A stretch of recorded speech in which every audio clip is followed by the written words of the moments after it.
UK reviews offshore oil rig removal rules. The UK is rethinking how old offshore oil and gas platforms should be removed. A new consultation could reshape rules that affect costs, safety, and the health of the sea.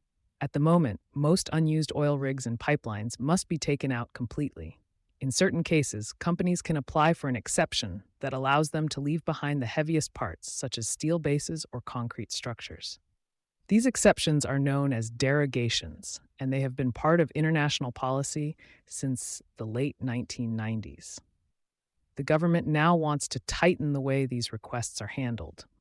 Under the draft guidance, companies would first need to show that full removal is not possible before being allowed to argue for an exception.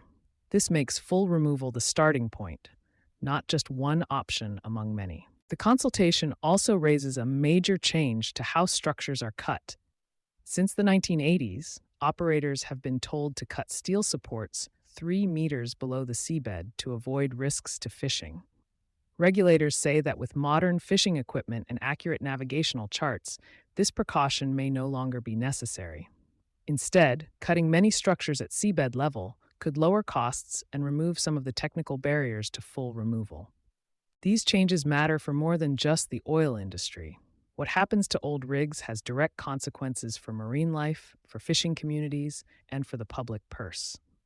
Leaving structures behind can damage habitats or pose safety risks, while digging them out can also disturb fragile seabeds. Fishing groups have long warned of the dangers of snagged nets and lost gear. At the same time, decommissioning costs run into billions, and smarter rules could reduce those costs while still protecting the environment.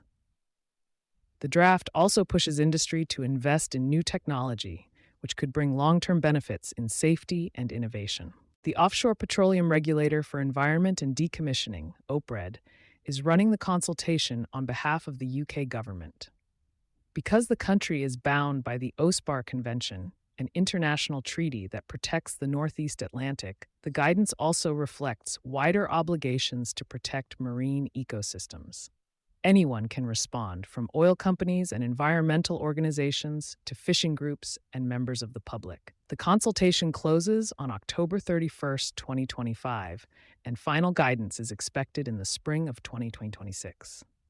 You've been listening to Sustainability Soundbites presented by E+E Leader. For partnership opportunities, reach out to a member of our team.